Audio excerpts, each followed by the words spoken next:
नहमदुहु व नसल्ली अला रसूलिहिल करीम अम्मा बाद। अस्सलामु अलैकुम व रहमतुल्लाहि व बरकातुहू। आज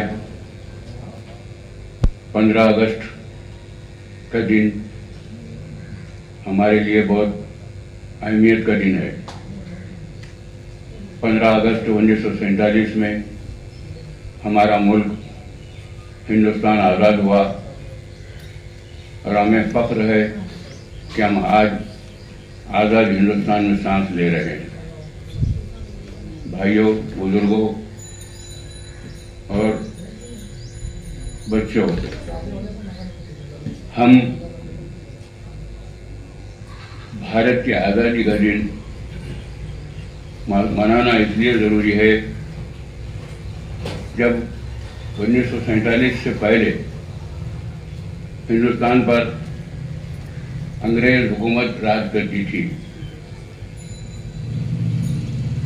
उस वक्त पाकिस्तान, हिंदुस्तान सब एक जगह थे।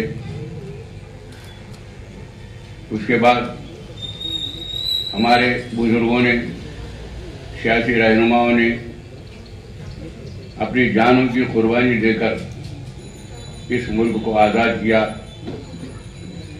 और आज़ादी के दरमियान जितनी कुर्बानी हमारे उलमाओं ने दी है, शायद ही किसी ने दी होगी।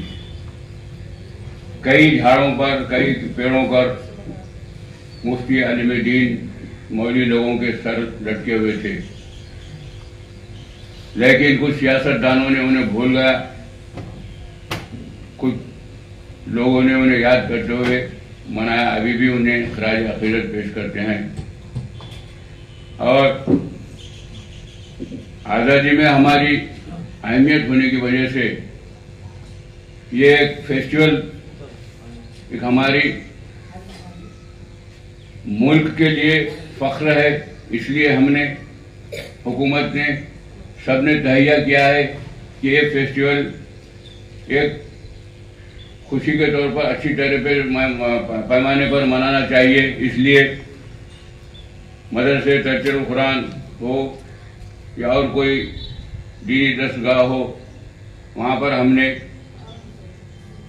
तकरीब 15 अगस्त की मनानी शुरू की और आगे भी मनाते रहेंगे। हमें फख्र है कि हम आज़ाद हिंदुस्तान में जी रहे हैं और हमारा मजहब भी नहीं सिखाता कि मुल्क से गद्दारी करे। जो मुल्क से गद्दारी करेगा वो मुल्क का दुश्मन होगा। इसलिए हम सबसे पहले मुल्क से वफादारी सीखें। मुल्क पे जब भी कोई आँच आए, हम तन मन धन से मुल्क का साथ देंगे और सच्चे हिंदुस्तानी बनकर रहेंगे। खुदा हाफिज, शुक्रिया।